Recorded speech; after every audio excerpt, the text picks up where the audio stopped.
shengero ry'Imana namwe gurupe bamaso mwese ndabahaye ikaze muri iki kiganiro bamaso ntihagire ugutwara igisibo cawe. Jewe ngiye kuganira namwe nitwa Abel Mbonimpa. Uno munsi turashima Imana cane rwose kubw'ibihe vyiza twaciyemwo vya Pasika nziza kuri mwese. Rero tugiye kuganira amajambo avuga ivyo kuzuka kw'abapfuye. Turasoma ubutumwa bwiza bwa Matayo igihimba ca 27 umurongo wa 51. Turaza kuganira ku bitangaza vyabaye Yesu acikanye. Aha tugiye kubona ingene Yesu umunsi yapfa hariho abantu benshi baciye bazuka maze biyereka bera i Yerusalemu. Ibi bitwereka ibihe vyiza vyatanguranye n'umuzuko wa mbere. Yesu apfuye haciye haza ico bita umuzuko wa mbere. Yesu rero niwe yabaye imfura wo kuzuka mu bapfuye ubwa mbere. Tugiye kuraba rero ayo majambo, dusome hano duhereye ku murongo wa 51. Igihuzu gikingiriye ahera cane h'urusengero gitantamukamwo kubiri, uhereye hejuru ugashitsa hasi. Isi iratigita, ibitandara birasaduka, imva ziruguruka, imivyimba myinshi y'abera bari basinziriye irazurwa. Bava mu mva amaze kuzuka bashika mu gisagara cera, babonekera benshi. Umugabisha wa Sodijana n'abari kumwe nawe barinda Yesu babonye isi itigita n'ibibaye baratinya cane, bati ni vy'ukuri uyo yari umwana w'Imana. Imana ihabwe icubahiro cane. Ndagira ngo rero tuganire kuri aya majambo. Yesu Kristo acikanye haciye hazuka imva z'abera. Aba bantu bazutse ni babandi bose bari barapfuye bakijijwe. Ni ukuvuga guhera kuri Adamu na Eva, guhera kuri Abeli yishwe na Kayini, kuza kuri babandi bose bapfuye, guhera kuri Nowa n'abana biwe n'umugore wiwe, kuza kuri Aburahamu na Isaka na Yakobo ndetse n'imiryango 12 y'Abisirayeli, kuza kubavugishwa n'Imana duhere ku bacamanza no ku bandi bose gushika kuri Yohana umubatizi. Abo bantu bose bari barapfuye, Yesu acikanye baciye bazuka. Rero wombaza ati aba bantu bazutse bari hehe? Aba bantu bari aho bita muri séjour de mort, canke bari ahantu barindirijwe yuko umucunguzi ashika.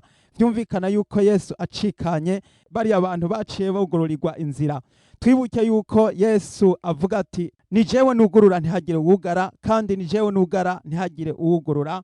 Ati mfise urupfunguruzo rw'urupfu n'urw'ikuzimu, ndetse afise n'urupfunguruzo rw'ijuru.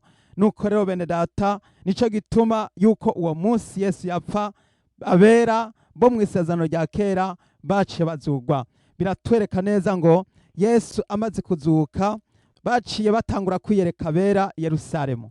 Bigaragara neza yuko aba bantu barazutse batangura kuyaga n'abantu Yerusalemu, batangura kuyaga n'abantu batari bakeya Yerusalemu. Yesu amaze kuzuka mu bapfuye. Ibi bitwereka neza yuko igihe Yesu yagenda kubonekera abigishwa biwe, biraboneka yuko nabo bariko baragendera abantu benshi batandukanye, kubera yuko Bibiri ivuga neza yuko imva zaciye zuguruka.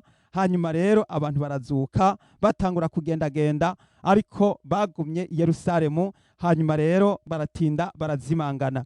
Harabayeho ibihe byinshi bikomeye cyane, bica bigaragara neza yuko Bibiliya hariho byinshi byabaye mu gihe ca Yesu, benshi tutashoboye kugira ngo tubironke byose, kubera yuko Abayuda batemera, batizera, batagomba kwemera umwami Yesu nk'umukiza, barabihishije. Ariko bigaragara neza yuko ari igikorwa gikomeye cyane. Yesu Kristo rero amaze kuzuka, Matayo 28 ku murongo wa mbere, ukuzuka kwa Yesu. Umunsi w'isabato ushize, kuwa mbere w'imisi ndwi, umutwenzi ugomba gutambika, Mariya Magadalene na Mariya wundi baja kuraba imva. Habaho kunyiganyiga kw'isi gukomeye, kuko umumarayika w'umwami Imana yaramanutse ava mu ijuru, araza akura ca kibuye agitembagaje acicarako. Ishusho yiwe yasa n'umuravyo. Bene data, birakwiye Yesu Kristo yarazutse mu bapfuye, kandi ngo niwe yashurije abasinziriye. Ibihe by'umuzuko wa mbere rero byaratanguye, byatanguranye na Yesu. Yesu niwe mfura mu kuzuka mu bapfuye. Byabaye ngombwa yuko isi ironka amahirwe kugira ngo Yesu Kristo azuke hanyuma maze ashurize abasinziriye. Ibi nivyo Pawulo rero yatubwiye mu majambo mu cete Pawulo yandikiye abitesalonike ba mbere igihimba ca 4, maze dusome duhereye ku murongo wa 13. Haratubwira ngo uko abapfuye bazozuka. Ariko bene data, ntitugomba ko muyoberwa ivy'abasinzira itiro ry'urupfu, ngo ntimubabare nk'ababandi badafise ivyizigiro. Uko twizera yuko Yesu yapfuye akazuka, aba ariko twizera yuko abasinziriye muri Yesu Imana izobazanana nawe. Iki nico tubabwira, ni ijambo ry'umwami twashikirijwe, yuko twebwe abazoba bakiriho dusigaye gushitsa kukuza k'umwami wacu tutazokwitangira imbere y'abasinziriye na gatoya. Kuko umwami wacu ubwiwe azoza amanutse avuye mu ijuru, aranguruye ijwi rirenga hamwe n'akamo k'umumarayika mukuru n'inzamba y'Imana, maze abapfiriye muri Kristo nibo bazobanza kuzuka, maze natwe abazoba bakiriho dusigaye tuzoca duteruranwa nabo mu bicu, dusanganira umwami mu kirere, niho tuzokwama tubana n'umwami. Imana ihabwa icubahiro. Yesu Kristo yarazutse ubwa mbere, nuko rero natwe abariho uno munsi turiteze yuko inzamba y'iherezo ivuga. Nico gituma muri gurupe b'amaso dukangurirwa cyane kwicara twiteguye, tukicara turi maso. Pawulo aravuga ngo ntagomba yuko abakristo b'Itesalonike bayoberwa canke ngo bibagira canke biyobagize canke bafate minenegwe ibijanye n'umuzuko, ibijanye no kugaruka k'umwami Yesu. Tumenye neza yuko abapfiriye muri Kristo nibo bazobanza kuzuka. Ibi bitwereka neza yuko abapfuye ubwa mbere aribo bazobanza bazuke, hanyuma rero natwe abazoba bakiriho duce rero natwe tubonerwa. Rero mwene data, uraba witeguye, uraba ugavye, uraba uri maso, kuko igihe inzamba izovugira maze abapfuye bakazuka, nico gihe rero nawe nanje twebwe abazoba bakiriho tuzoca duterurwa tugasanganira umwami Yesu mu kirere.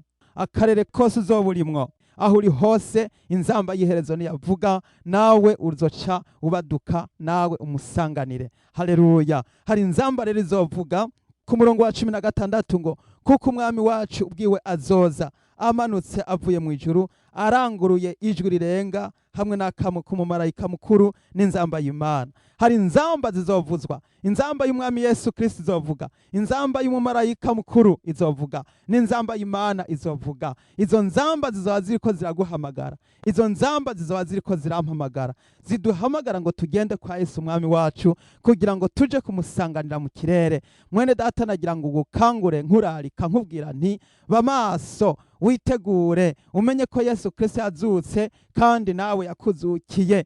Ntutinye kandi nturambirwa no kumwizera, umenye ko ariwe azokuzura, kuko Yesu Kristo yarazutse mu bapfuye. Ndagira ngo nkwereke ijambo rikomeye rigaragaza ari neza yuko Yesu twizeye atari ubuhombe, ariko twizeye Yesu azotuzura akadukura mu rupfu. Raba ijambo Yesu yavuze mu butumwa bwiza bwa Yohana igihimba ca 11 igihe yazura Lazaro. Imana ihabwa icubahiro. Ubutumwa bwiza bwa Yohana igihimba ca 11 umurongo wa 25, Yesu aramubwira ati, ni jewe kuzuka n'ubugingo, unyizera niyo yoba yarapfuye azobaho, kandi uriho wese anyizera ntaho azokwigera apfa gushitsa ibihe bidashira. Haleluya.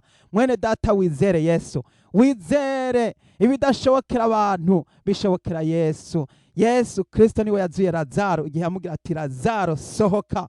Maze Lazaro yaramaze iminsi 4 mu mva, yari yaramaze kubora. Lazaro yarazutse arasohoka. Yesu arabwira ati, nimumuhamburure mumurekure agende. Mana ishimwe cyane.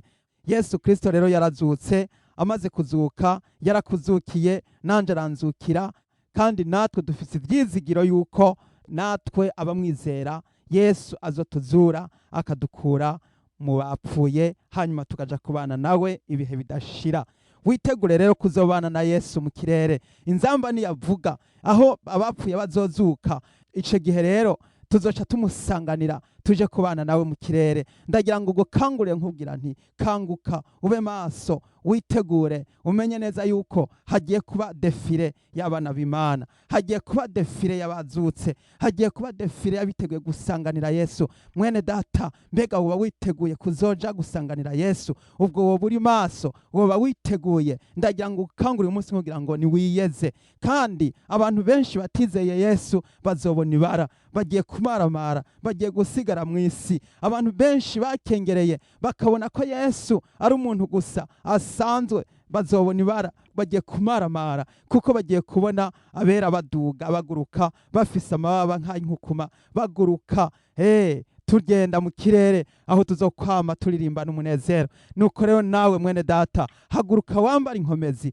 haguruka muri gurupe b'amaso, ndetse n'umukristo ahari hose ni wambara inkomezi, hanyuma wiyeze, witunganye, hanyuma witegure gusanganira umwami Yesu. Ndagira ngo nkubwire ngo wagiriwe ubuntu n'Imana kuza muri iyi gurupe, wagiriwe neza muri iyi gurupe. Ni gurupe igukangura, ikubwira kuba maso. Jambo ry'Imana rikorera gukangura, rikubwira ngo ba maso maze witegure gusanganira umwami wacu Yesu Kristo. Hanyuma rero mwitege kandi kuzosa na Yesu, abamwizera tuzosa nawe. Ndagira ngo uwo ari we wese yibaze ati mbega uzoba usa gute canke nzoba nsa gute? Benshi baribaza ivyo bibazo, bakibaza bati mbega bizoba bimeze gute? Nukuvuga ejo tuzorabira hamwe ibijanye n'ukuntu ishusho umwe wese azoba afise. Abakoze ibikorwa, abamukoreye umwami Yesu bazokayangana ugukayangana ko mwitazanire ry'ijuru. Nimba waravuze ubutumwa ukazana abantu benshi ugakiza, nimba warakoreye Imana uzokayangana. Ayo majambo rero ndakuraritse ku munsi w'ejo tuzoyagarukako, tuzoganira ibijanye n'ukuntu abera bazoba bariko barakayangana hariya mwitazanire ry'ijuru mu kirere. Bazoba basa n'inyenyeri, bazoba basa n'izuba. Yesu Kristo azoduha kubana nawe hariya mu kirere.